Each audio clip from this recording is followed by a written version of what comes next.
বিসমিল্লাহির রহমানির রহিম। আসসালামু আলাইকুম।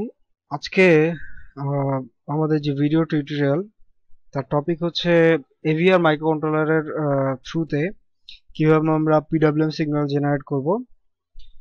তো এভিআর মাইক্রোকন্ট্রোলার নিয়ে কাজ করার ক্ষেত্রে আমরা অর্থাৎ এভিআর মাইক্রোকন্ট্রোলার নিয়ে যেহেতু আমরা কাজ করতেছি, তো এক্ষেত্রে বলে রাখা ভালো যে এভিআর মাইক্রোকন্ট্রোলারের ভিতরে আমরা টাইমার কাউন্টারটা নিয়ে কাজ করব। তো এভিআর মাইক্রোকন্ট্রোলারে অ্যাকচুয়ালি তিনটা টাইমার কাউন্টার রয়েছে, যার ভিতরে টাইমার 0, টাইমার 1 এবং টাইমার 2 রয়েছে। এবং এই টাইমার 0 এবং টাইমার 2 এই দুইটা টাইমার কাউন্টার 8 বিটের টাইমার কাউন্টার, আর টাইমার 1 যেটা সেটা হচ্ছে 16 বিটের টাইমার কাউন্টার। তো যেহেতু আমরা আজকে পিডব্লিউএম সিগন্যাল জেনারেট করব এই টাইমার কাউন্টার ইউজ করে, তো আমাদের আগেই দেখে নিতে হবে যে এভিআর মাইক্রোকন্ট্রোলারের ভিতরে যে টাইমার কাউন্টারটা রয়েছে তার স্ট্যান্ডার্ড ফিচারগুলো কি, এবং এই টাইমার কাউন্টারটা কিভাবে আমরা প্রোগ্রাম করব, তার ইন্টারনাল ডায়াগ্রামটা কেমন, এবং তার কি কি ডাটা রেজিস্টার, কিছু কন্ট্রোল রেজিস্টার, এবং কি কি রেজিস্টার, আউটপুট রেজিস্টার রয়েছে, তা আমরা খুব ভালো করে বুঝে নেব। কারণ যখন আমরা প্রোগ্রাম করব তখন এই জিনিসগুলো আমাদের খুব কাজে লাগবে। তো চলে আসি আমরা ডাটা শিটে। এটা একটা মেগা 16L মাইক্রোকন্ট্রোলার এভিআর সিরিজের, যা ডাটা শিট এবং যার টাইমার কাউন্টার 0 নিয়ে আমরা কাজ করব। তো প্রথমেই আমরা 8 বিট টাইমার কাউন্টার চলে আসি এবং তার পিডব্লিউএম এ কম্বিনেশনে চলে আসি। তো এই টাইমার কাউন্টারটা একটা single compare unit counter actually, এবং তার কম্পেয়ার ম্যাচটা অটো রিলোটেড হয়ে যায়। অর্থাৎ কম্পেয়ার ম্যাচটা সে যখন কোনো ভ্যালুর সাথে কম্পেয়ার করে তখন যখনই তা ম্যাচ আপ হয়ে যায় তখন সে আবার ওই ভ্যালুটাকে অটো রিলোড করে নেয়। এই স্ট্যান্ডার্ড ফিচারটা তার ভিতরে রয়েছে। এবং আরো ফিচার রয়েছে তার ভিতরে, গ্লিচ ফ্রি এবং ফেস কারেক্ট পিডব্লিউএম মোড সে জেনারেট করতে পারে, অর্থাৎ ফেস কারেক্ট পিডব্লিউএম সিগন্যাল সে জেনারেট করতে পারে। সে আরো ফ্রিকোয়েন্সি জেনারেট করতে পারে এবং এক্সটার্নাল ইভেন্ট কাউন্ট করতে পারে, কারণ তার ভিতরে কাউন্টার রয়েছে। এবং তার ভিতরে ক্লক প্রিস্কেলার হিসেবে 10 বিটের প্রিস্কেলার রয়েছে। আউটপুটের ক্ষেত্রে সে ওভারফ্লো জেনারেট করতে পারে, অর্থাৎ আউটপুটটা যখন সে কম্পেয়ার করে ফেলে, অর্থাৎ যে প্রিসেট ভ্যালুটা আমরা তাকে দিচ্ছি যে ভ্যালুটার সাথে সে কম্পেয়ার করবে, যখন সেটা কম্পেয়ার করে সেই ক্ষেত্রে সে ওভারফ্লো জেনারেট করতে পারে ওভারফ্লো ফ্ল্যাগ রেজিস্টারকে অন করে দেওয়ার মাধ্যমে, এবং কম্পেয়ার ম্যাচ ইন্টারাপ্ট মাধ্যমে সে ইন্টারাপ্টও জেনারেট করতে পারে। তো আমরা এটা দেখবো আজকে। তো এরপরে আমরা যেটা চলে যাব সেটা হচ্ছে যে এটার ব্লক ডায়াগ্রামটাতে, অর্থাৎ যে টাইমার কাউন্টারটা নিয়ে আমরা আজকে কাজ করব সেই টাইমার কাউন্টারটার ব্লক ডায়াগ্রামে চলে যাই। এই ব্লক ডায়াগ্রামটার ক্ষেত্রে যদি আমরা খুব ভালো করে দেখি তাহলে আমরা দেখব যেখানে 4টা রেজিস্টার রয়েছে টাইমার 0-তে। প্রথম রেজিস্টারটা হচ্ছে টাইমার কাউন্টার কন্ট্রোল রেজিস্টার, যেটা TCCR এই রেজিস্টার নামে পরিচিত, এবং যার সাথে একটা কন্ট্রোল লজিক ইউনিট রয়েছে কানেক্টেড। যে লজিক ইউনিটটা actually control command, clear command এবং ডাইরেকশন কমান্ড দেয়। কাউন্ট কমান্ডটার মাধ্যমে সে ভ্যালুটাকে কাউন্ট করার কমান্ড দেয়। ক্লিয়ার কমান্ডের মাধ্যমে যে ডাটা রেজিস্টারে ভ্যালুটা রয়েছে সেই ভ্যালুটাকে ক্লিয়ার করার কমান্ড দেয়। আর ডাইরেকশন কমান্ডের মাধ্যমে সে ভ্যালুটাকে সে ইনক্রিমেন্ট করবে না ডিক্রিমেন্ট করবে সেই কমান্ডটা দিয়ে থাকে। দেন এখানে টাইমার কাউন্টার রেজিস্টার রয়েছে, ডাটা রেজিস্টার, যেটা TCNT নামক নামে পরিচিত। এই রেজিস্টারের ভিতরে সেই টাইমার কাউন্টার যে ভ্যালুটা কাউন্ট করবে সেই ভ্যালুটাকে নিয়ে এসে কাউন্ট করা শুরু করে, এবং এই ডাটা রেজিস্টারের থ্রুতে সে কাজগুলো করে থাকে। দেন নিচে OCR এই রেজিস্টারটা রয়েছে, এটা হচ্ছে আউটপুট কম্পেয়ার রেজিস্টার, যার মাধ্যমে আমরা একটা ভ্যালু সেট করে দেই টাইমার কাউন্টারে যে এই ভ্যালু পর্যন্ত তুমি কাউন্ট করো, অথবা তুমি এই ভ্যালুতে গিয়ে সেট করবা অথবা রিসেট করবা টাইমার কাউন্টারটাকে। তো এই ক্ষেত্রে আরো কিছু ডেফিনেশন আমাদের জানতে হবে। তার আগে আমরা আরো দুইটা রেজিস্টার সম্বন্ধে পরিচিত হব। সেটা হচ্ছে timer counter interrupt register, interrupt flag register, যেটা TIRF নামে পরিচিত। TIRF, এই TIRF সেই রেজিস্টারটা যেটা যখন টাইমার কাউন্টারটা কোনো ভ্যালুর সাথে কম্পেয়ার করবে, অর্থাৎ কোনো ভ্যালুর সাথে সে যখন কাউন্ট করবে, কাউন্ট করে যখন কম্পেয়ার করবে, কম্পেয়ার করার পরে যদি তা মিলে যায় তাহলে এই ক্ষেত্রে সে এই ইন্টারাপ্ট ফ্ল্যাগ রেজিস্টারটাকে অন করে দেয়। যেটা আমরা যদি কখনো ইন্টারাপ্ট সিগন্যালের ক্ষেত্রে কাজ করি তো ওই ক্ষেত্রে ইন্টারাপ্ট ফ্ল্যাগ রেজিস্টারটা আমাদের খুব কাজে লাগে। আর ফোর্থ যে রেজিস্টারটা সেটা হচ্ছে যে timer interrupt mask register TIMSK register নামে পরিচিত, যার মাধ্যমে যখন সে কোনো ইন্টারাপ্ট পায় সেই ইন্টারাপ্ট অনুযায়ী সে একটা ফ্ল্যাগ বিটকে অন করে। তো এই ফ্ল্যাগ বিট গুলা তখন এই টিমার্কস রেজিস্টারের আন্ডারে থাকে, যার মাধ্যমে আমরা বুঝতে পারি যে টাইমার কাউন্টার তার যে প্রিসেট ভ্যালু দেওয়া আছে সেই ভ্যালুর সাথে সে কম্পেয়ার করছে এবং কম্পেয়ার ম্যাচ করার কারণে সে ওই ইন্টারাপ্ট মাস্ক রেজিস্টারের বিটটাকে সে অন করে দিচ্ছে। তো আমরা চলে আসি এরপরে যে কিভাবে আমরা টাইমার কাউন্টার মোডটাকে ইউজ করব এবং কিছু ডেফিনেশন তার আগে আমাদেরকে জেনে নিতে হবে।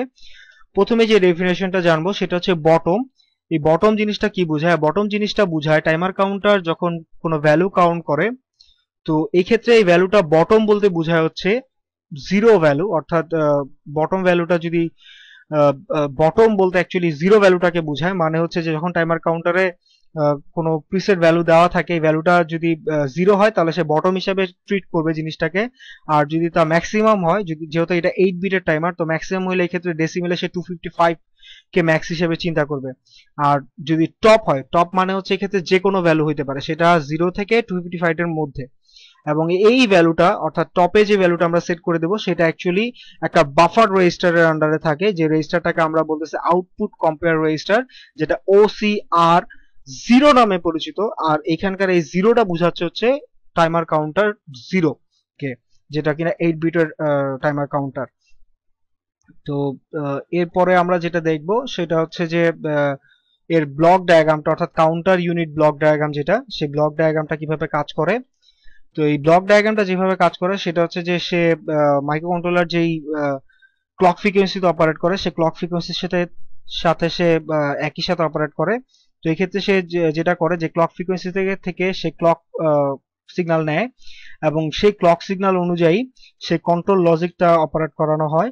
দেন কন্ট্রোল লজিকের ভিতরে আমরা আগে বলেছিলাম যে পাঁচটা জিনিস আমাদেরকে দেখতে হবে যেগুলা ইন্টারনাল সিগন্যাল জেনারেশনের ক্ষেত্রে কাজে লাগে। সেটা হচ্ছে প্রথমটা হচ্ছে কাউন্ট, যেটার মাধ্যমে সে TCN0 যেটা টাইমার কাউন্টার ডাটা রেজিস্টার, যে রেজিস্টারে আমরা ভ্যালুটা সেট করে কাউন্ট করি, সেই রেজিস্টারটাকে আইদার সে কাউন্ট ইনক্রিমেন্ট করে কাউন্ট সিগন্যালের মাধ্যমে অথবা ডিক্রিমেন্ট করে। আর দেন ডাইরেকশনের মাধ্যমে সে সিলেক্ট করে আইদার তাকে ইনক্রিমেন্ট করতে হবে অথবা ডিক্রিমেন্ট করতে হবে কিনা, যেটা কন্ট্রোল লজিক ইউনিট থেকে টাইমার রেজিস্টারে সিগন্যালটা পাঠানো হয় ভ্যালুটাকে কাউন্ট অথবা ইনক্রিমেন্ট অথবা ডিক্রিমেন্ট করার জন্য। আর দেন ক্লিয়ার সিগন্যাল, যার মাধ্যমে সে TCNT0 যেই রেজিস্টারটা রয়েছে ডাটা রেজিস্টার, সেই ডাটা রেজিস্টারে ভ্যালুটাকে সে সেট করবে দেয় 0-তে, যদি ক্লিয়ার সিগন্যাল সে পায়। দেন ক্লক সিগন্যাল, যেটা বললাম যে মাইক্রোকন্ট্রোলার যে ফ্রিকোয়েন্সিতে অপারেট করে সেই ফ্রিকোয়েন্সি থেকে সে ক্লক সিগন্যালটা নিয়ে ওই অনুযায়ী কাজ করে। এখানে একটা প্রি স্কেলার দেখা যাচ্ছে, তো এই প্রি স্কেলারটা নিয়ে আমরা একটু নিচে আলোচনা করব যখন আমরা ডাটা রেজিস্টার গুলো নিয়ে আরো ডিটেলস কথা বলবো। তো এরপরে চলে যাই টপের ভ্যালু, যেটা বলছিলাম যে যে সিগন্যালটা সে জেনারেট করবে, এই টপের ভ্যালুটা যদি হবে ম্যাক্সিমাম ভ্যালু, যে ভ্যালু পর্যন্ত সে কাউন্ট করবে। আর বটমটা হচ্ছে জিরো ভ্যালু, যেটা হচ্ছে মিনিমাম ভ্যালু হিসেবে সে ট্রিট করবে। তো আমরা এই রেজিস্টার গুলাতে চলে যাই। টাইমার কাউন্টার রেজিস্টারে যাওয়ার পূর্বে আমরা আরেকটা জিনিস দেখবো, সেটা হচ্ছে যে কি কি মুডে সে অপারেশন করে। টাইমার কাউন্টারের মুডস অফ অপারেশন হচ্ছে 4টা। যদি টাইমার কাউন্টার 0 হয় তাহলে একটা হচ্ছে, প্রথমটা হচ্ছে তার নর্মাল মুড, যেই মুডে সে ডিলে জেনারেট করে অথবা যে কোনো সিগন্যালকে সে জেনারেট করে। দ্বিতীয় মুডটা হচ্ছে clear timer on compare match mode, অর্থাৎ যখন সে OCR0 রেজিস্টারে কোনো ভ্যালু আমরা সেট করে দেই, যখন এই ভ্যালুতে সে কাউন্ট করা শুরু করে, অর্থাৎ এই 0 থেকে যখন TCNT0 রেজিস্টারটা 0 থেকে যখন কাউন্ট করা শুরু করে যখন সে ধীরে ধীরে বাড়তে থাকে, যখনই সে OCR0 রেজিস্টারে যে প্রিসেট ভ্যালুটা আমরা সেট করে দিছি সেই ভ্যালুর সমান হয়, তখন সে ওই TCNT0 যে রেজিস্টারের ভ্যালুটা ছিল সেই ভ্যালুটাকে ক্লিয়ার করে দেয় এবং আবার প্রথম থেকে কাউন্ট করা শুরু করে। তো এটা কম্পেয়ার ম্যাচ মুড, যার মাধ্যমে সে আউটপুটে একটা সিগন্যাল জেনারেট করে থাকে। তো এটা আমাদের আজকের টপিক না, আজকে আমাদের যেহেতু টপিক PWM জেনারেশন, তো আমরা PWM এ চলে যাই। PWM এর ক্ষেত্রে আজকে আমরা যেটা দেখবো সেটা হচ্ছে ফাস্ট PWM মুড, অর্থাৎ fast PWM modulation, pulse weed modulation process, যেখানে আমরা দেখবো হচ্ছে যে কিভাবে PWM সিগন্যালটা জেনারেট করা হয় এবং এই PWM সিগন্যালটা জেনারেট করার পরে আমরা কিভাবে সেটা আউটপুটে পাই। তো ফার্স্ট পিডব্লিউএম মোড অ্যাকচুয়ালি হচ্ছে high frequency PWM generation mode, যার মাধ্যমে আমরা হাই ফ্রিকোয়েন্সি জেনারেট করতে পারি। এবং এই ক্ষেত্রে আমরা যখন কাউন্টারের বটম অথবা ম্যাক্সিমাম ভ্যালু রেফার করে দেই, তো ওই অনুযায়ী কাউন্টার তার ভ্যালুটাকে তার ডাটা রেজিস্টারে নিয়ে গিয়ে, অর্থাৎ OC/R0 রেজিস্টারে আমরা প্রথমে প্রিসেট ভ্যালুটাকে সেট করে দেই। দেন ওই OC/R0 রেজিস্টারের ভ্যালুটা টাইমারের ডাটা রেজিস্টারে চলে যায়, যেটা TCNT register, timer counter data register. সেই ডাটা রেজিস্টারটা প্রথমে ভ্যালুটা নিয়ে এবং ওই ভ্যালুটা অনুযায়ী সে কাউন্ট করা শুরু করে। অ্যাকচুয়ালি সে 0 থেকে কাউন্ট করা শুরু করে, কাউন্ট করে করে যখনই সে OC/R0 রেজিস্টারের ভ্যালু সমান হয়ে যায়, তখনই সে আইদার একটা পোর্ট বা একটা চ্যানেলকে সে আইদার 1 করে দেয় অথবা 0 করে দেয়, অর্থাৎ ওই ক্ষেত্রে পোর্টটাকে সে ক্লিয়ার করে দেয় অথবা রিসেট করে দেয়। তো এই হাই ফ্রিকোয়েন্সি পিডব্লিউএম জেনারেশনটা আসলে কোন কাজে লাগে? এই হাই ফ্রিকোয়েন্সি পিডব্লিউএম জেনারেশনটা আসলে পাওয়ার রেগুলেশন, রেকটিফিকেশন এবং ড্যাক অ্যাপ্লিকেশনের ক্ষেত্রে অনেক বেশি কাজে লাগে। এবং এটা আরো বেশি দরকারি কারণ হচ্ছে যখন আমরা বিভিন্ন ধরনের ডিভাইস, এক্সটার্নাল কম্পোনেন্ট নিয়ে কাজ করব, যে কম্পোনেন্টগুলো আসলে ডিসি টু ডিসি কনভার্সন অথবা এই রিলেটেড কাজে ইউজ হয়, বিশেষ করে আমরা যখন এসি টু ডিসি কনভার্সনের ক্ষেত্রে ইউজ করব, তখন এই ফাস্ট পিডব্লিউএম মোডটা খুব বেশি কাজে লাগে। অর্থাৎ সুইচ মোড রেগুলেটর এসএমপিএস, যেগুলো এসএমপিএস গুলাতে আমরা এই ফাস্ট পিডব্লিউএম টা ইউজ করি, কারণ ওই ক্ষেত্রে কম্পোনেন্ট সাইজগুলো খুব ছোট হয়ে আসে যখন হাই ফ্রিকোয়েন্সিতে অপারেট করা হয় সিস্টেমটাকে। তো এই ফাস্ট পিডব্লিউএম টা তখন খুব বেশি কাজে লাগে। তো আজকে আমরা যেহেতু পিডব্লিউএম নিয়ে কথা বলতেছি, তো আমরা এটার একটা অ্যাপ্লিকেশন হিসেবে মোটর স্পিড কন্ট্রোলটা আজকে দেখব সবার শেষে, যেটা আমরা প্রোটিয়াসের সিমুলেশনের মাধ্যমে চেক করব। তো এই পিডব্লিউএমটা বোঝানোর জন্য আমি কিছু ইমেজ রেডি করে রেখেছি। তো ইমেজগুলো আমরা আগে দেখি যে পিডব্লিউএমটা আসলে কিভাবে কাজ করে বা কিভাবে জেনারেট করে। তো এখানে ইমেজটা যেটা দেখাচ্ছি সেটা হচ্ছে যে যখনই আমরা OC/R0 রেজিস্টার অর্থাৎ আউটপুট কম্পেয়ার রেজিস্টারে যখন কোনো ভ্যালু সেট করি, সেই ভ্যালুটা যদি 0 হয়, তাহলে সে টাইমার কাউন্টটাকে বলবে 0 থেকে কাউন্ট করা এবং 0 তে ম্যাচ করার সাথে সাথে সে আউটপুটটা জেনারেট করবে, অর্থাৎ একটা সিগন্যাল আউটপুটে জেনারেট করবে।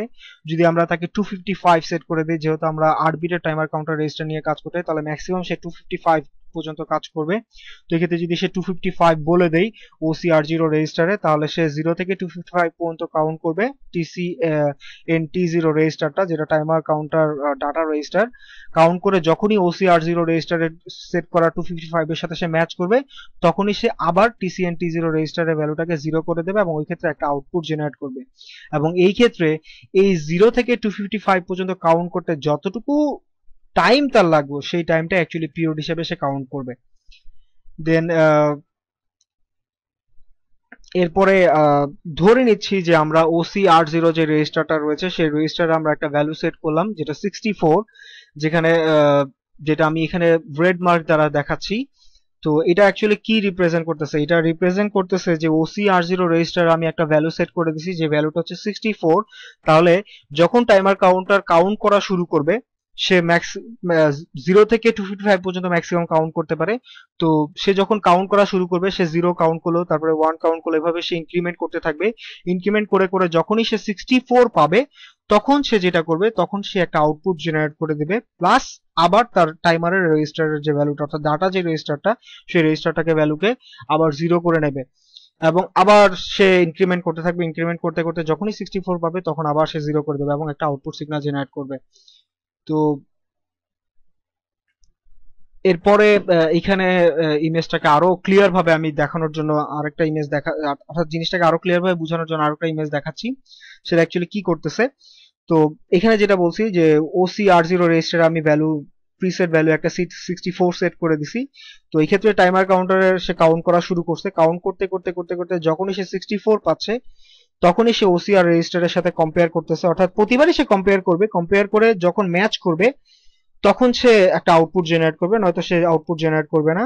তো যখনই OC/R0 রেজিস্টারের প্রিসেট করা ভ্যালু 64 এর সাথে TCNT0 রেজিস্টার ম্যাচ করবে, ভ্যালুটা ম্যাচ করে যখনই সে 64 পাচ্ছে, তখনই সে প্রথমে ভ্যালুটাকে সে সেট করে রাখছিল, অর্থাৎ প্রথমে যে আউটপুট চ্যানেলটাতে আমরা আউটপুট চাচ্ছি বা সিগন্যাল আউটপুট চাচ্ছি, সে আউটপুট চ্যানেলটাকে প্রথমে সেট করে রাখছিল, যখনই সে ম্যাচ করে যাচ্ছে তখনই সে ভ্যালুটাকে ক্লিয়ার করে দিচ্ছে, অর্থাৎ তাকে জিরো করে দিচ্ছে।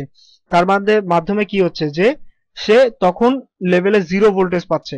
আবার যখন সে কাউন্ট করা শুরু করছে তখন কিন্তু আবার সে ভ্যালুটাকে সেট করে দিচ্ছে, অর্থাৎ ওসি জিরো পিন যেটা যেটা আউটপুট পিন, যে আউটপুট পিনটাকে সে আবার সেট করে দিছে এবং আবার যখন কম্পেয়ার ম্যাচ করতেছে তখন সে আবার জিরো করে দিচ্ছে। তার মানে কি? তার মানে এই ক্ষেত্রে সে একটা সিগন্যাল জেনারেট করতেছে, যেটা আউটপুট একটা সিগন্যাল, যেটা আমরা পিডব্লিউএম সিগন্যাল বলতেছি। এবং খেয়াল করে দেখি যে এখানে অ্যাকচুয়ালি কি হচ্ছে, এখানে অ্যাকচুয়ালি কিন্তু পালস উইডথটা ভ্যারি হচ্ছে, অর্থাৎ পালসের যে উইডথটা, সেই উইডথটা ভ্যারিয়েশন হচ্ছে OCR0 রেজিস্টারে ভ্যালু সেট করার মাধ্যমে। আমি ভ্যালুটাকে যদি বেশি বড় দেই তাহলে পালস উইডথটা বড় হবে, আর যদি ভ্যালুটাকে ছোট দেই তাহলে পালস উইডথটা ছোট হবে। হ্যাঁ, এবং এই পালস উইডথ ছোট বা বড় হওয়াটা অ্যাকচুয়ালি কি কাজে আসে? অ্যাকচুয়ালি যেটা কাজে আসে সেটা হচ্ছে ডিউটি সাইকেলটা ভ্যারি হয়, যে সিগন্যালটা আউটপুট হয় সেই সিগন্যালটার ডিউটি সাইকেলটা ভ্যারিয়েশন হয়। এবং এই ডিউটি সাইকেল ভ্যারিয়েশনের মাধ্যমে কি হয়? এই ডিউটি সাইকেল ভ্যারিয়েশনের মাধ্যমে আমি যদি আউটপুটে 5 ভোল্ট জেনারেট করতে চাই, হ্যাঁ, তাহলে ওই ক্ষেত্রে আমাকে 100% ডিউটি সাইকেল দিতে হবে। যদি আমি 0 ভোল্ট জেনারেট করতে চাই তাহলে 0% ডিউটি সাইকেল দিতে হবে, যেটা আমি নিচের একটা কার্ভ দ্বারা দেখাচ্ছি। যেমন এইখানে আমি আউটপুটে OCR0 রেজিস্টারটা 64 লিখেছি। তার মানে কি বুঝাচ্ছি? তার মানে বুঝাচ্ছি যে আমি টাইমার কাউন্টারটাকে বলতেছি যখনই 64 হয়ে যাচ্ছে তখন তুমি এটার সাথে ম্যাচ করো প্লাস একটা সিগন্যাল জেনারেট করো, এবং এই সিগন্যালটা সে 5 ভোল্টের 25% করবে, অর্থাৎ 1.25 ভোল্ট এভারেজ আউটপুট ভোল্টেজ সে জেনারেট করবে অ্যাজ পোর্টে। যে পোর্টটা দিয়ে আমরা আউটপুট করতে যাচ্ছি সেই পোর্টটা হচ্ছে OC0 পিন, যেটা চ্যানেল 0 নামে পরিচিত টাইমার কাউন্টার রেজিস্টারের ক্ষেত্রে। দেন আমরা আর একটা নেক্সট ইমেজে চলে যাই, যে ইমেজটা আরো ক্লিয়ার ভাবে বুঝাবে জিনিসটাকে আমাদেরকে। তো সে একই ইমেজ, তো আমরা এখানে খেয়াল করে দেখি যখনই OCR0 রেজিস্টারটা, যেহেতু আমরা প্রিসেট ভ্যালু 64 এ সেট করে রাখছি, TCNT 0 রেজিস্টারটা যখন 0 থেকে 64 পর্যন্ত কাউন্ট করবে এবং ওই 64 এ গিয়ে যখন সে ম্যাচ আপ করবে তখন সে 5 ভোল্ট সেট করা ছিল আগে, সে ওই সেট করা 5 ভোল্টটাকে 0 ভোল্টেজে কনভার্ট করে দেবে, অর্থাৎ ওই পিন OC0 নাম্বার পিনটাকে সে 0 করে দেবে, যার মাধ্যমে আমি একটা পিরিয়ড পাচ্ছি, যে পিরিয়ডটা ডিফাইন করে দিচ্ছে যে কি পরিমাণ ডিউটি সাইকেল সে পাচ্ছে। যেমন এখানে অন টাইমের ক্ষেত্রে আমি জিনিসটা ভ্যালুটাকে ভাগ করে দেখাচ্ছি। যেমন 25% ডিউটি সাইকেলের ক্ষেত্রে আমরা 64 ডিভাইডেড বাই 256 যদি করি তাহলে আমরা 25% পাবো। যদি আমরা 127 ডিভাইডেড বাই 256 করি তাহলে আমরা 50% ডিউটি সাইকেল পাবো। যদি আমরা 256 বা 255 ডিভাইডেড বাই 256 করি তাহলে আমরা প্রায় 100% ডিউটি সাইকেল পাবো। আর যদি আমরা এটা 0 করে রাখি তাহলে 0% ডিউটি সাইকেল পাবো। এইটা অ্যাকচুয়ালি বোঝাচ্ছে হচ্ছে যে কিভাবে আমরা OCR0 রেজিস্টারটাকে বিভিন্ন ভ্যালু সেট করার মাধ্যমে আমরা পালস উইডথটাকে ভ্যারি করতেছি, যার মাধ্যমে আমরা পিডব্লিউএম সিগন্যালটা অ্যাকচুয়ালি জেনারেট করতেছি। হ্যাঁ, তো এরপরে আমরা যেটা দেখব সেটা হচ্ছে যে কিভাবে আমরা এই পিডব্লিউএম সিগন্যালটা জেনারেট করতে পারি এবং কি ফ্রিকোয়েন্সিতে সেটা জেনারেট করবে তাও সেট করা যায়। তো যে পিডব্লিউএম সিগন্যালটা আমরা জেনারেট করতে যাচ্ছি তার যে ফ্রিকোয়েন্সি হবে সেই ফ্রিকোয়েন্সিটা ডিপেন্ড করবে হচ্ছে আমরা মাইক্রোকন্ট্রোলারকে যে ক্লক ফ্রিকোয়েন্সিতে অপারেট করতেছি, অর্থাৎ মাইক্রোকন্ট্রোলার যেই ক্লক ফ্রিকোয়েন্সি নিয়ে কাজ করে এটা ইন্টারনাল হইতে পারে অথবা এক্সটার্নাল হইতে পারে, অর্থাৎ এক্সটার্নাল ক্রিস্টাল অসিলেটর হইতে পারে অথবা ইন্টারনাল ক্রিস্টাল অসিলেটর হইতে পারে, ডিভাইডেড বাই একটা প্রিসেট ভ্যালু, ডিভাইডেড বাই একটা প্রি স্কেলার ভ্যালু, যে প্রি স্কেলারটা ডিফাইন করে দেবে যে কত ফ্রিকোয়েন্সিতে সে অপারেট করবে ইনটু 256। কারণ হচ্ছে যে যেহেতু আমরা 8 বিটের মাইক্রোকন্ট্রোলার নিয়ে কাজ করতেছি তাহলে সে ম্যাক্সিমাম 256 নিয়ে কাজ করবে। তো এখানে এনএডটা হচ্ছে একটা ভ্যারিয়েবল, যেটা একটা প্রি স্কেলার ফ্যাক্টর, যেটা ডিফাইন করে দেয় যে আমার ক্লক ফ্রিকোয়েন্সিটা কত হবে তা, এবং এই ফ্যাক্টরটা 1, 8, 64, 256 এবং 1024 পর্যন্ত হয়ে থাকে। তো এরপরে আমরা যেটা চলে যাব সেটা হচ্ছে যে এই রেজিস্টার গুলাতে চলে যাব, যেটা আমাদের লাগবে যে আমরা কোন রেজিস্টারে কি ভ্যালু সেট করার মাধ্যমে এই পিডব্লিউএম সিগন্যালটা জেনারেট করব তা দেখে নেওয়া। তো টাইমার কাউন্টারের প্রথম যে রেজিস্টারের কথাটা বলছিলাম সেই রেজিস্টারটা হচ্ছে timer counter control register TCCR0 register, যেটা টাইমার কাউন্টার 0-র জন্য রেজিস্টার। তার ভিতরে টোটাল 8টা বিট রয়েছে। প্রথম বিটটা হচ্ছে ফোর্স আউটপুট কম্পেয়ার, এটা আমাদের না জানলেও চলবে। এর পরের বিটটা হচ্ছে ওয়েবফর্ম জেনারেশন মোড, দেন পরের বিটটা হচ্ছে COM01, COM0 0, দেন ওয়েবফর্ম জেনারেশন মোড 01, দেন CS02, CS01 এবং CS00। এই হচ্ছে টোটাল 8টা বিট যার মাধ্যমে টাইমার কাউন্টার তার অপারেশনটা করে থাকে, যার ভিতরে 2টা বিট হচ্ছে ওয়েবফর্ম জেনারেশন মোড বিট, অর্থাৎ WGM waveform generation mode bit 1 এবং বিট 0। এই দুইটা বিটের মাধ্যমে, অর্থাৎ এই দুইটা বিটের কম্বিনেশনের মাধ্যমে আমরা পিডব্লিউএম সিগন্যালটা জেনারেট করে থাকি। এই দুইটা বিট অর্থাৎ WGM10 অ্যান্ড 00, এই দুইটা বিটে যদি আমরা 0 করে রাখি তাহলে সে নর্মাল মোডে অপারেট করবে। যদি আমি 01 করে রাখি তাহলে পিডব্লিউএম বাট ফেজড কারেক্ট মোডে সে অপারেট করবে। যদি 10 করে রাখি তাহলে CTC অর্থাৎ ক্লিয়ার কম্পেয়ার ম্যাচ মোডে অপারেট করবে। আর দুইটা বিটকে যদি আমি 1 করে রাখি তাহলে ফাস্ট পিডব্লিউএম মোডে অপারেট করবে, এবং এই ক্ষেত্রে সে বটম থেকে অর্থাৎ 0 থেকে কাউন্ট করা শুরু করবে এবং ম্যাক্সিমাম অর্থাৎ 255 পর্যন্ত কাউন্ট করবে, দেন আউটপুটে একটা ফ্ল্যাগ রেজিস্টারটাকে সে অন করে দেবে। তো এইটা হচ্ছে তার ওয়েবফর্ম জেনারেশন মোড। দেন হচ্ছে কম্পেয়ার ম্যাচ আউটপুট মোড, যেটা আমাদের দরকার হচ্ছে যে এই ক্ষেত্রে সে যখন ফাস্ট পিডব্লিউএম সিগন্যালটা জেনারেট করবে, জেনারেট করে সে আউটপুট পিনটাকে রিসেট করবে, অর্থাৎ আউটপুট পিনটাকে সে সেট করবে না ক্লিয়ার করবে। অর্থাৎ যখন সে কাউন্ট করা শুরু করবে তখন সে কি সেট করে রাখবে আউটপুট পিনটাকে না ক্লিয়ার করে রাখবে, অথবা যদি এইভাবে বলি যে যখন ম্যাচ করবে, হ্যাঁ, OCR0 রেজিস্টারে যে প্রিসেট ভ্যালুটা আমরা দিয়ে রাখছি সেই ভ্যালুর সাথে যখন সে টাইমার কাউন্টার ডাটা রেজিস্টারের ভ্যালুটা ম্যাচ আপ করে যাবে তখন সে পোর্টটাকে 0 করবে না 1 করবে, তার ডিপেন্ড করবে এই কম্পেয়ার আউটপুট মোড এই দুইটা বিটের কম্বিনেশন, অর্থাৎ COM01 এবং COM00 পিনের মাধ্যমে। যদি তারা 00 মোডে থাকে তাহলে নর্মাল পোর্ট অপারেশন, অর্থাৎ ওই ক্ষেত্রে OC0 যেটা আমার আউটপুট সিগন্যালটাকে জেনারেট করবে সেটা ডিসকানেক্টেড থাকবে। যদি 01 থাকে তাহলে এটা একটা রিজার্ভ অপারেশন, এটা আমাদের লাগবে না। দেন যদি 10 থাকে তাহলে সে ক্লিয়ার করে দেবে, অর্থাৎ যখনই কম্পেয়ারটা ম্যাচ করবে তখন সে ক্লিয়ার করে দেবে। আর যদি 11 থাকে তাহলে সে সেট করে দেবে, অর্থাৎ OC0 যখন টাইমারটা কাউন্ট করা শুরু করছে, যদি আমি 01 দিয়ে রাখি, সরি 10 যদি দিয়ে রাখি তাহলে সে প্রথমে সেট রাখবে ওই পিনটাকে, দেন যখনই ম্যাচ আপ করবে তখনই সে ক্লিয়ার করে দেবে। আর যদি আমি 11 রাখি তাহলে প্রথমে সে ওই পিনটাকে 0 রাখবে, যখন ম্যাচ করবে তখন 1 করে দেবে। এই হচ্ছে তার ব্যাপার। দেন যে বিটটা সম্বন্ধে আমাদের ডিসকাস করা দরকার সেটা হচ্ছে যে বলেছিলাম প্রি স্কেলার। এই প্রি স্কেলারটা অ্যাকচুয়ালি কি, যে টাইমার কাউন্টারটাকে যখন আমরা কাজ করি, যেমন ধরে নিচ্ছি যে আমি একটা মাইক্রোকন্ট্রোলারকে অপারেট করতেছি হচ্ছে 8 মেগাহার্টজে, তো আমরা অবভিয়াসলি যে পিডব্লিউএম সিগন্যালটা জেনারেট করবো সেটা অবভিয়াসলি 8 মেগাহার্টজে জেনারেট করবো না। তো এই ক্ষেত্রে যত মেগাহার্টজে আমরা জেনারেট করতে চাই এই প্রি স্কেলার ভ্যালুগুলোর মাধ্যমে আমরা ওই ক্লক ফ্রিকোয়েন্সিটাকে ডিভাইড করে নেই, এবং ডিভাইড করে আমরা আমাদের নিজেদের পছন্দসই ফ্রিকোয়েন্সিতে এটাকে অপারেট করে থাকি।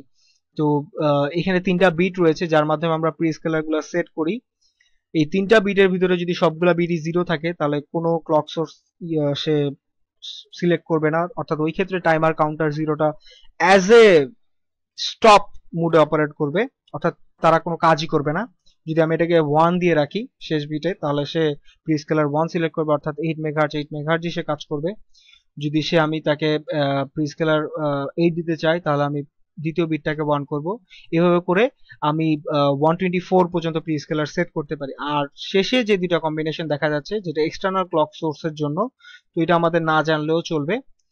তো এরপরে চলে যাই যে TCNT0 রেজিস্টারে, যেটা আমি বলেছিলাম যে অ্যাকচুয়ালি ডাইরেক্ট অ্যাক্সেস একটা ডাটা বাফার রেজিস্টার, যেটা আমাদের টাইমার কাউন্টার যখন কাউন্ট শুরু করে তখন এখানে ভ্যালুগুলা সে রাখে। সে 0 থেকে কাউন্ট করা শুরু করে এবং যতবারই সে ভ্যালুগুলাকে ইনক্রিমেন্ট করে ততবারই সে যে ভ্যালুটা ইনক্রিমেন্ট করেছে সেই ভ্যালুটাকে এখানে সেট করে রাখে। ধরে নিচ্ছে সে 0 থেকে কাউন্ট করা শুরু করছে, যখনই সে কাউন্ট করে 1 এ পৌঁছাবে তখন সেই 1টাকে কোথায় রাখবে, 1টাকে রাখবে TCNT0 রেজিস্টারের ভিতরে। এবং দেন হচ্ছে আউটপুট কম্পেয়ার রেজিস্টার, যেটা আমরা প্রথম থেকেই বলে আসতেছি OCR0 রেজিস্টার, যে রেজিস্টারটাতে আমরা প্রিসেট একটা ভ্যালু সেট করে দিই যার সাথে সেই TCNT0 অর্থাৎ টাইমার কাউন্টার যে রেজিস্টারটা আছে ডাটা রেজিস্টার, সেই ডাটা রেজিস্টারের ভ্যালুটাকে সে কম্পেয়ার করবে। দেন হচ্ছে timer counter interrupt marks register, যেটা অ্যাকচুয়ালি আমাদের ইন্টারাপ্ট জেনারেট করে। এক্ষেত্রে 2টা বিট রয়েছে টাইমার 0-র জন্য, একটা হচ্ছে interrupt on compare match mode, আরেকটা হচ্ছে ইন্টারাপ্ট অন ওভারফ্লো মোড।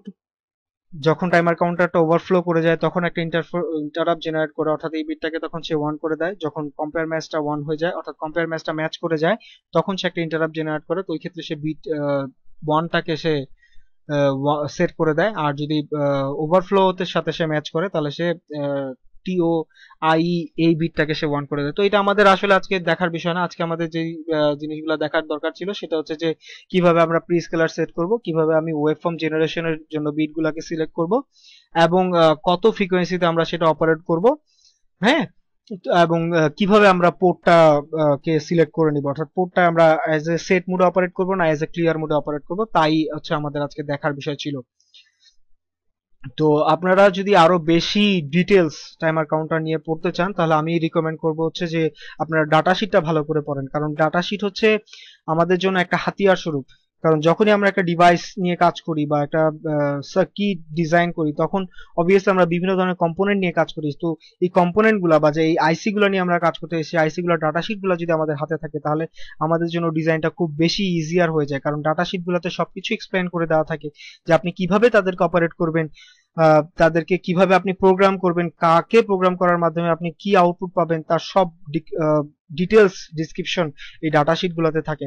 তা আমি পার্সোনালি রিকমেন্ড করব প্রত্যেককে, যখনই আপনারা কোনো সিস্টেম নিয়ে কাজ করবেন বা যখনই আপনারা কোনো সার্কিট ডিজাইন করবেন, অবশ্যই অবশ্যই প্রথমেই ওই সার্কিট ডিজাইনের সাথে সাথে তার ডাটা শিটটা আপনারা খুঁজে বের করুন অথবা ডাটা শিটটা আপনারা পড়ুন, তাহলে এটা আপনাদেরকে খুব বেশি পরিমাণে হেল্প করবে। তো এখন আমরা ডাটা শিট থেকে ডাইরেক্টলি চলে যাব হচ্ছে কোড ভিশন, প্রোটিয়াসে। আমরা প্রোটিয়াসে আগে সিস্টেমটা ডিজাইন করব, দেন আমরা কোড ভিশন ইভিআর এর মাধ্যমে কোডটাকে জেনারেট করব। তো প্রোটিয়াসে আমরা প্রথমে মেগা 16 একটা মাইক্রোকন্ট্রোলার কালেক্ট করব, ওর সাথে একটা রিসেট বাটন রাখবো। দেন এই ক্ষেত্রে একটা কম্বিনেশন আমি এখানে তৈরি করে রেখেছি যেটা মোটরটাকে পিডব্লিউএম সিগন্যালের মাধ্যমে তার স্পিডটাকে কন্ট্রোল করবে। তো এখানে বলে রাখা ভালো যে আমরা ডিসি মোটর এক্ষেত্রে স্পিড কন্ট্রোল করতে যাচ্ছি। যেহেতু ডিসি মোটর স্পিড কন্ট্রোল করতে যাচ্ছি, তো এক্ষেত্রে আমরা ডিসি মোটরটাকে মসফেট দিয়ে অপারেট করতে পারি। আর যেহেতু আমরা মসফেট এখানে ইউজ করতেছি, তো এক্ষেত্রে একটা জিনিস বলে রাখা খুবই ভালো, সেটা হচ্ছে যে মসফেট কে কখনোই আপনি মাইক্রোকন্ট্রোলার থেকে ডাইরেক্টলি ড্রাইভ করতে যাবেন না।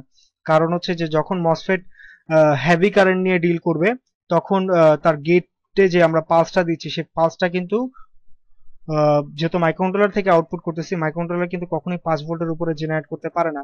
তো যদি হাই কারেন্ট নিয়ে মসফেট ডিল করে তাহলে ওই ক্ষেত্রে কিন্তু এই যে পালসটা সে জেনারেট করতেছে এই পালসটাতে তখন ডিস্টরশন ক্রিয়েট হয় এবং পালসটার যে ভোল্টেজটা থাকে সেই ভোল্টেজটা কিন্তু ফল আপ করে যায়। তো এই ক্ষেত্রে অবশ্যই অবশ্যই আপনারা মসফেট ড্রাইভার ইউজ করবেন। তো এই ক্ষেত্রে আপনারা ড্রাইভার হিসেবে আইদার ট্রানজিস্টর ইউজ করতে পারেন অথবা মসফেটের জন্য স্পেশাল ড্রাইভার সার্কিট পাওয়া যায়, সেই ড্রাইভার সার্কিট গুলা ইউজ করতে পারেন। তো এই ক্ষেত্রে আমি মসফেট ড্রাইভার হিসেবে এখানে একটা ট্রানজিস্টর দিয়ে রেখেছি এবং একে সেল বায়াস মোডে অপারেট করে রেখেছি। এই ট্রানজিস্টরের বেজে যখনই পালসটা আসবে মাইক্রোকন্ট্রোলার থেকে, সেই পালস অনুযায়ী আউটপুটে অর্থাৎ কালেক্টর টু ইমিটার একটা ভোল্টেজ ক্রিয়েট করবে, যেই ভোল্টেজটা মসের বেজে আসবে এবং ওই অনুযায়ী মসের বেস থেকে ড্রেইনে একটা ভোল্টেজ ক্রিয়েট হবে, যার মাধ্যমে আমার এই মোটরটা যেই পরিমাণ ভোল্টেজ তার দরকার, অর্থাৎ যে পরিমাণ ভোল্টেজে সে তার স্পিডটা কন্ট্রোল করবে সেই ভোল্টেজটা সেখান থেকে পাবে। তো আমরা জাস্ট যেহেতু আমরা চাচ্ছি যে পিডব্লিউএম সিগন্যালটা জেনারেট করব, তাহলে এই পিডব্লিউএম সিগন্যাল জেনারেট করার জন্য এভিআর মাইক্রোকন্ট্রোলারে আমরা চাচ্ছি হচ্ছে যে টাইমার 0 থেকে আমরা আউটপুটটা নেব। তাহলে টাইমার 0 আউটপুটটা পাবো হচ্ছে আমরা পোর্ট বি এর 3 নাম্বার পিন থেকে। তো আমরা এই 3 নাম্বার পিনটা এই ট্রানজিস্টরের বেজে যে 1K রেজিস্টার আছে তার সাথে কানেক্ট করে দেই এবং এই সার্কিটটাকে এইভাবেই জাস্ট কানেক্টেড অবস্থায় রাখি। দেন আমরা চলে যাব হচ্ছে কোড ভিশন এভিআর এ।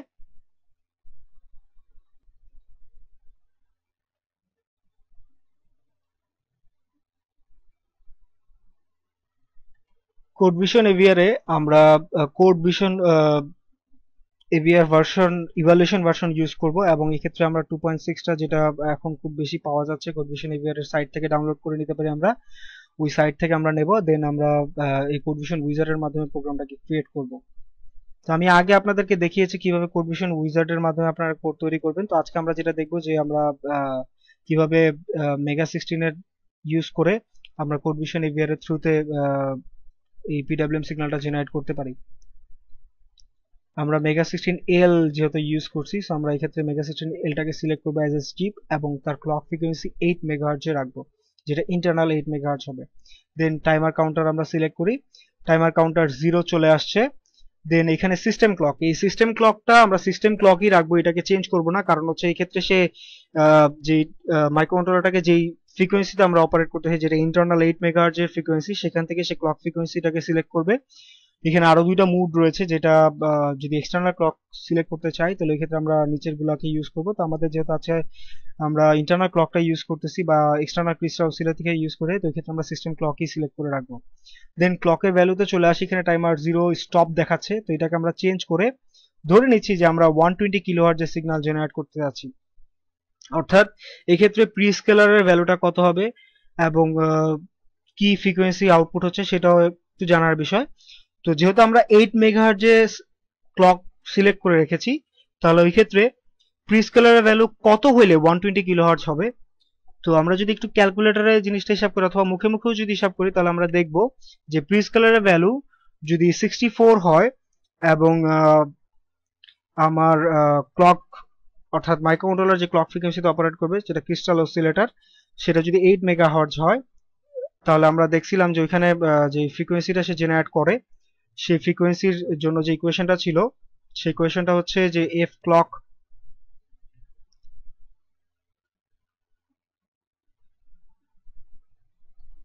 একটু ওয়েট করি আমরা, জিনিসটা যেতে একটু সময় লাগছে। হ্যাঁ, এই তো চলে আসছি। যে পিডব্লিউএম সিগন্যালটা যে জেনারেট করবে, সেই পিডব্লিউএমটার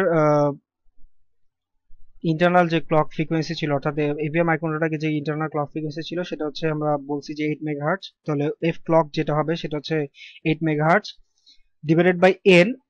এই এন এর ভ্যালুটা যদি এখানে 64 হয় ইন্টু 256, তাহলে আমরা যে আউটপুটটা পাবো সেটা হচ্ছে 120 কিলোহার্টজ এর আউটপুট সিগন্যাল। অর্থাৎ যে পিডব্লিউএম সিগন্যালটা জেনারেট করবে, সেই পিডব্লিউএম সিগন্যালটার ফ্রিকোয়েন্সি হবে 120 কিলোহার্টজ। দেন আমরা আবার কোড ভিশনে বেরিয়ে চলে আসি, এখানে মুডে দেখি নর্মাল মুড দেওয়া আছে, তো এটাকে আমরা চেঞ্জ করে ফাস্ট পিডব্লিউএম করে দেব এবং এটা 0xFF দেখাচ্ছে। এই এফএফটা কি রিপ্রেজেন্ট করতেছে? 0xFF টা, এই এফএফটা রিপ্রেজেন্ট করতেছে এই টাইমারটার ম্যাক্সিমাম 0 থেকে 255 পর্যন্ত কাজ করবে। অর্থাৎ 255 যদি আমি দেই, তাহলে সে তার ম্যাক্সিমাম ভ্যালু পেলো, আর যদি আমি 0 রাখি তাহলে সে তার বটম ভ্যালুটা পেলো, অর্থাৎ ম্যাক্স ভ্যালু এবং বটম ভ্যালুটা পাচ্ছে। দেন আউটপুটে চলে আসি, এখানে ডিসকানেক্টেড দেখাচ্ছে, তার মানে হচ্ছে কোনো পিন সিলেক্ট করা নাই। দেন আমি যদি নন ইনভার্টেড পিডব্লিউএম দেই, তাহলে আমি কি বলে দিচ্ছি? তাহলে আমি বলে দিচ্ছি প্রথমে যে আউটপুট পিনটা আছে OC0, সে OC0টাকে প্রথমে সে সেট করে রাখবে।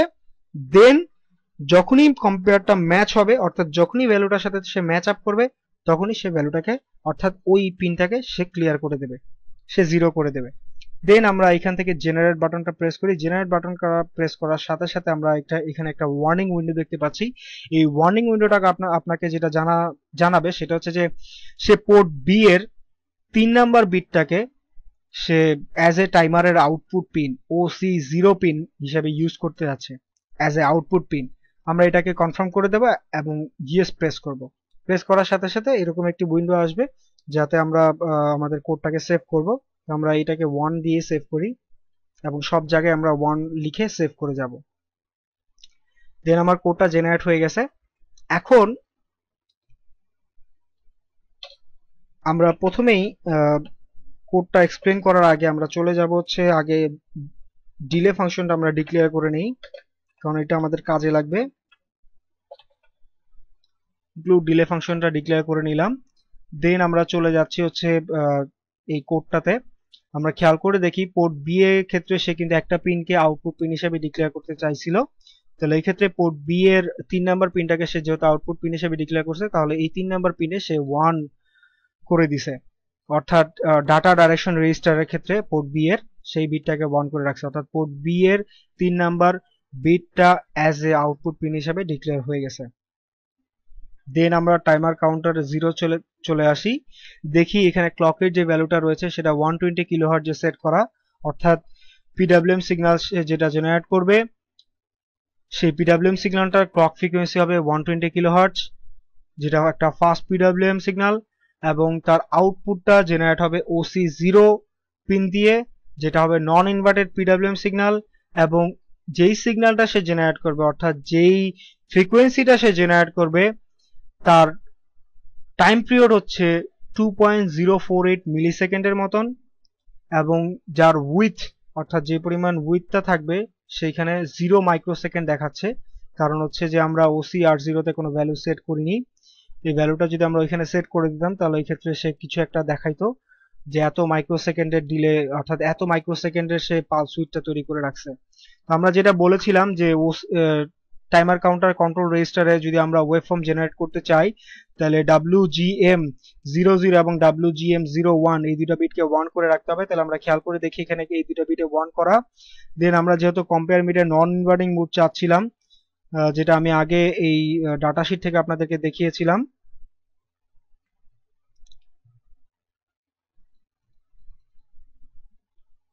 এই কম্পেয়ার ম্যাচ মুডে আমরা যদি চাচ্ছিলাম যে নন ইনভার্টিং মুডে এসে কাজ করবে, তাহলে সে প্রথম বিটটাকে 1 রাখবে, পরেরটাকে 0 রাখবে, অর্থাৎ কম 0 1 এবং কম 0 0 এই দুইটা বিটের ভিতরে প্রথম বিটটাকে 1 এবং পরের বিটটাকে 0 রাখবে। আমরা খেয়াল করে দেখি এখানে তাই করেছে, সে প্রথম বিটটাকে 1 এবং পরের বিটটাকে 0 করেছে।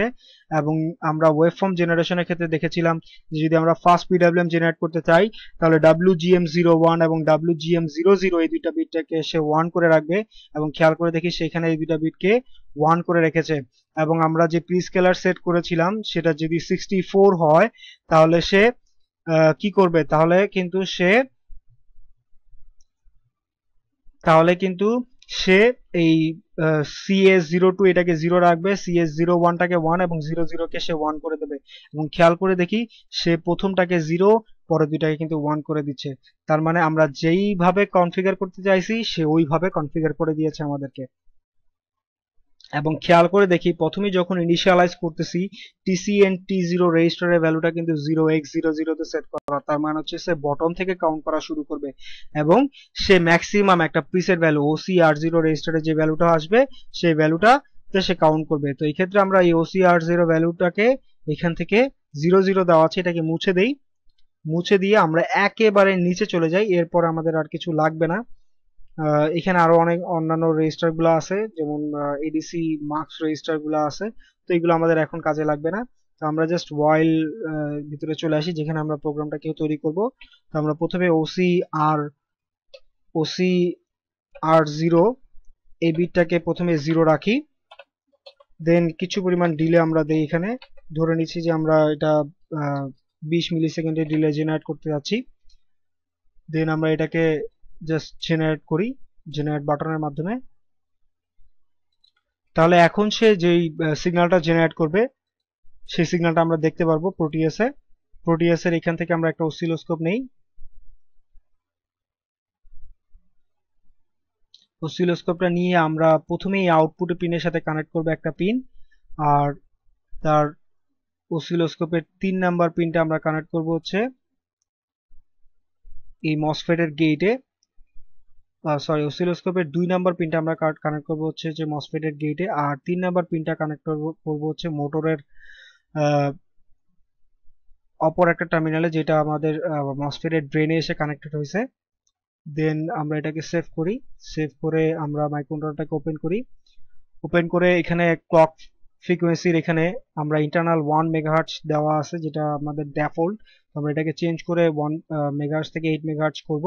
দেন প্রোগ্রাম ফাইলটাকে আপলোড করার চেষ্টা করব। এইখান থেকে আমরা যেহেতু 1 নামে এটাকে সেভ করছি, তো 1 কপ ফাইলটাকে আমরা এটাতে লোড করে দিয়ে ওকে করব এবং বের হয়ে আসব। দেন আমরা প্লে বাটনটা প্রেস করব।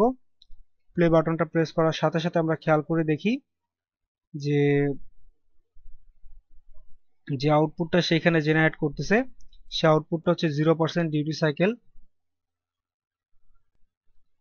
হ্যাঁ, যা বলছিলাম, তো আমরা এখানে একটু এরর হয়েছিল, তো আমরা এটাকে একটু চেঞ্জ করে করব, যেটা ডিলেটাকে আমরা 200 মিলি সেকেন্ড করি, করে কোডটাকে আবার জেনারেট করে দেন প্লে করি। প্লে করলে আমরা এখানে দেখব যে যে আউটপুটটা জেনারেট হচ্ছে সেই আউটপুটটা হচ্ছে পিডব্লিউএম এর ক্ষেত্রে 0% ডিউটি সাইকেল। আর আমরা মসফেটে যে আউটপুটটা পাচ্ছি, অর্থাৎ মসফেটে গেটে যে পালসটা পাচ্ছি সেই পালসটা দেখতে এইরকম।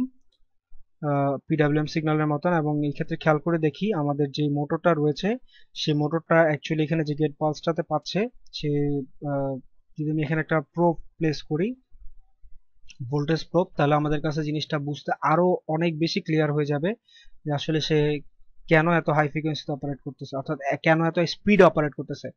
খেয়াল করে দেখি যে এখানে আমাদের মসফেটের এই গেটে যে পালসটা ছিল সেই পালসটা পিডব্লিউএম সিগন্যাল পালসের অনুযায়ী অতটুকু উইথ নিয়ে রয়েছে, অর্থাৎ পিডব্লিউএম সিগন্যালের পালস উইথটা যেহেতু 0% ডিউটি সাইকেল, তো জাস্ট একটা স্পাইক এখানে দেখাচ্ছে। প্লাস এই স্পাইকটাই কিন্তু আমরা আবার মোটরের গেট পালসে পাচ্ছি, অর্থাৎ সরি মসফেটের গেট পালসে পাচ্ছি, অর্থাৎ মসফেটটা এই ক্ষেত্রে অপারেট করতেছে, যার ফলে আমাদের মোটরের মসফেটের ড্রেনে যে ভোল্টেজটা আসতেছে সেই ভোল্টেজটা হচ্ছে 0 ভোল্টেজ, এবং ওই ক্ষেত্রে মোটরের অপর যে টার্মিনালে সেটা হচ্ছে 12 ভোল্টেজে সেট করে দেওয়া, তার মানে হচ্ছে 12 to 0। তার মানে এই ক্ষেত্রে মোটরের ভিতর দিয়ে কারেন্ট ফ্লো করতেছে, প্লাস মোটরটা হাই স্পিডে রোটেট করতেছে। খেয়াল করে দেখি মোটরের আরপিএম এক্ষেত্রে প্রায় 500 আরপিএম এর মতো দেখাচ্ছে, অর্থাৎ 500টা রোটেশন দিচ্ছে সে পার মিনিটে। হ্যাঁ, তো এখন যদি আমি চাই যে আমি মোটরের চাচ্ছি যে স্পিডটা কমায় নিয়ে আসবো, অর্থাৎ স্পিডটাকে আমি এখন ফুল স্পিডে রান না করায় এটাকে আমি 25% স্পিড, অর্থাৎ আগের তুলনায় 25% কম স্পিডে রান করাবো। তাহলে আমরা কি করব? তাহলে আমরা যেটা করব, কোড ভিশন এভিআর এ চলে যাই, এই জিরোটাকে রিপ্লেস করে 64 লিখি। তাহলে 64 লিখলে আমরা কি পাইছিলাম, যে আমরা 64 লিখলে আমরা কিন্তু দেখছিলাম যে এটাকে 25% পালসে সে আউটপুট করবে, অর্থাৎ 25%-এ সেই জিনিসটাকে অপারেট করবে। তাহলে আমরা এটাকে আবার প্লে করলেই দেখবো যে এখানে পালস উইডটা কিন্তু 25% হয়ে গেছে, অর্থাৎ আগে যে পালস ট্রেনটা ছিল সেই পালস ট্রেনটা বর্তমানে 25%। এবং এই জিনিসটাকে যদি আমরা আরো স্মুথ ভাবে, অর্থাৎ আর একটু জুম ইন করে যদি দেখি, তাহলে আমরা দেখবো যে 75% টাইম সেই পোর্টের আউটপুটটা হচ্ছে 0, এবং 25% টাইম তা হচ্ছে সেট। তার ফলে মসফেটের গেটে যে পালসটা আসতেছে সেই পালসটা 25% 0 পাচ্ছে, আর 75% 1 পাচ্ছে। তার মানে হচ্ছে যে মসফেটের ড্রেনে যে ভোল্টেজটা পাচ্ছে সেই ভোল্টেজটা 25% অন, পিডব্লিউএম সিগন্যালের মতন, অর্থাৎ পিডব্লিউএম সিগন্যাল 25% ডিউটি সাইকেলের মতন দেখাচ্ছে মসফেটের ড্রেনে, আর 75% টাইম সে অফ পাচ্ছে। ওই অনুযায়ী সেই ক্ষেত্রে মোটর স্পিডটাকে ওই অনুযায়ী সে কনভার্ট করে নিচ্ছে। এবং খেয়াল করে দেখি মোটর স্পিডটা আগে ছিল 500 আরপিএম, এখন কিন্তু সেটা নেমে এসেছে প্রায় 360 আরপিএম এ। আমি যদি চাই যে আমি এই আরপিএমটাকে আরো কমায় দেব, তাহলে আমরা কি করব, যে 50% ডিউটি সাইকেল আমি একে অপারেট করতে যাচ্ছি, তাহলে আমরা কি লিখবো, তাহলে আমরা লিখবো 127, কারণ 125 এর অর্ধেক হচ্ছে 127। যদি 125 এ সে 100% ডিউটি সাইকেল পায়, তাহলে এই ক্ষেত্রে 127 এ সে 50% ডিউটি সাইকেল পাবে। এবং আমরা যদি কার্ভটা দেখি তাহলে আমরা তাই দেখবো যে 50% টাইম সে অফ থাকতেছে এবং 50% টাইম সে অন থাকতেছে। এবং ওই অনুযায়ী যদি আমরা মসফেটের আউটপুট প্লাস মসফেটের গেট পালস এবং মসফেটের ড্রেনের যে আউটপুটটা দেখি, তাহলে আমরা তাই দেখতে পারবো। প্লাস আমরা মোটরের সিমুলেশনও যদি তাকাই, তাহলে আমরা খেয়াল করে দেখবো মোটরের স্পিডটা কিন্তু আগের তুলনায় অনেক অনেক কমে আসছে। আগে ছিল 360 এর কাছাকাছি, অর্থাৎ একটু আগে 25% 360 এর কাছাকাছি, এখন কিন্তু 200-তে নেমে আসছে স্পিডটা। তো এই স্পিডটাকে যদি আমরা আরো কমায় দিতে চাই, অর্থাৎ 100% ডিউটি সাইকেলে যদি রাখতে চাই, তাহলে আমরা এটাকে 255 করে দেই এবং প্রোগ্রামটাকে সিমুলেট করে জেনারেট করে আবার রান করি।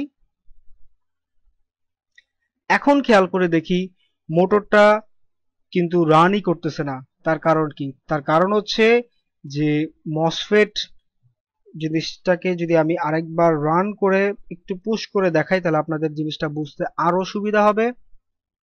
এই দুইটা রেজিস্টারটাকে আমরা সরাই দেই এবং খেয়াল করে দেখি এই ক্ষেত্রে পিডব্লিউএম সিগন্যালটা যে আউটপুটটা জেনারেট করতে হয় সেটা হচ্ছে 100% ডিউটি সাইকেল, অর্থাৎ সে পুরা 5 ভোল্টই আউটপুটে দিয়ে দিচ্ছে, যার ফলে মসফেটের গেটে যে ভোল্টেজটা পাচ্ছে সেই ভোল্টেজটা হচ্ছে 0 ভোল্টেজ, প্লাস মসফেটের ড্রেনে যে ভোল্টেজটা পাচ্ছে সেটা হচ্ছে পুরা 12 ভোল্টেজ। তার ফলে কি হচ্ছে, তার ফলে যেটা হচ্ছে যে মোটরের একটা টার্মিনাল 12 ভোল্টেজ পাচ্ছে অপর একটা টার্মিনালও 12 ভোল্টেজ পাচ্ছে, তার মানে দুইটা টার্মিনালে ভোল্টেজ ডিফারেন্স সমান। সো যেহেতু ভোল্টেজ ডিফারেন্স সমান, ওই ক্ষেত্রে মোটরের ভিতর দিয়ে কোনো কারেন্ট বাইপাস করবে না, যার ফলে মোটরটা রোটেট করবে না।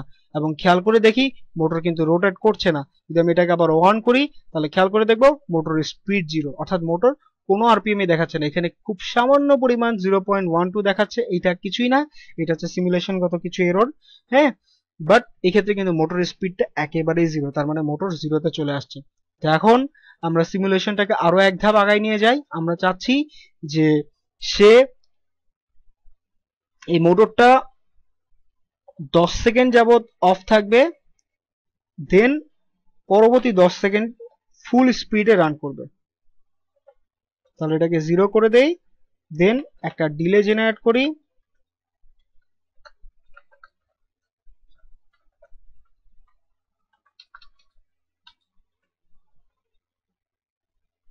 দেন প্রোগ্রামটাকে সিমুলেট করি, দেন রান করি। তাহলে খেয়াল করে দেখি প্রথম 10 সেকেন্ডে মোটরটা স্টপ, দেন পরবর্তী 10 সেকেন্ডের জন্য সে একটা হাই পালস পাচ্ছে, যার ফলে অর্থাৎ 0% ডিউটি সাইকেল পাচ্ছে, যার জন্য সে 10 সেকেন্ড যাবত হাই স্পিড অর্থাৎ ফুল আরপিএম এ রান করবে, দেন পরবর্তী 10 সেকেন্ডের জন্য সে অফ থাকবে আবার। সরি, এখানে একটু ভুল হয়েছে, আমরা এটা 1 সেকেন্ড হয়ে গেছে, তো এটাকে আমরা জাস্ট আরেকবার কম্পাইল করি, দেন রান করি, এটাকে স্টপ করে রান করি, তাহলে বেটার হবে। হ্যাঁ, এখন খেয়াল করে দেখি এখন কিন্তু 10 সেকেন্ড পর্যন্ত মোটরটা স্টপ থাকবে। আমরা যদি ঘড়ি ধরে মাপি দেখবো যে ঠিক 10 সেকেন্ড পর্যন্তই সে স্টপ, অথবা যদি সিমুলেশনের এইখানে দেখি তাহলে আমরা জিনিসটা আরো দেখতে পারবো ভালোভাবে। দেন 10 সেকেন্ড পরে সে অন হয়ে গেল। এখন 10 সেকেন্ড পর অর্থাৎ পরবর্তী 10 সেকেন্ড পর্যন্ত সে তার ফুল আরপিএম নিয়ে রান করবে। এবং এই ক্ষেত্রে খেয়াল করে দেখি ব্রেনে যে ভোল্টেজটা, সেই ভোল্টেজটা হচ্ছে 0 ভোল্টেজ, যার ফলে মোটর একটা টার্মিনাল 12 ভোল্টেজে, আরেকটা টার্মিনাল হচ্ছে 0 ভোল্টেজ, তারপরে মোটরের ভিতর দিয়ে একটা ভোল্টেজ ডিফারেন্স ক্রিয়েট হয়েছে, যার ফলে মোটরের ভিতর দিয়ে কারেন্ট বাইপাস করতেছে, দেন মোটরটা হাই আরপিএম এ রোটেট করতেছে। আবার যখন ভোল্টেজটা বেড়ে যাচ্ছে, এখানে খেয়াল করে দেখি ভোল্টেজটা কিন্তু রাইজ আপ হচ্ছে। তার মানে কি? তার মানে হচ্ছে পালস উইডটা কিন্তু ওই ক্ষেত্রে 100% হয়ে গেছিল। তো ওই ক্ষেত্রে মোটরটা দুই সাইডে ভোল্টেজ ডিফারেন্স সমান হয়ে গেছে, দ্যাটস ওয়াই মোটরটা তখন স্টপ হয়ে গেছে। তো এইভাবে আমরা মোটরের স্পিড কন্ট্রোল করতে পারি ইউজিং এভিআর মাইক্রোকন্ট্রোলারের একটা স্ট্যান্ডার্ড ফিচার পিডব্লিউএম মডুলেশন। তো আজকে এই পর্যন্তই।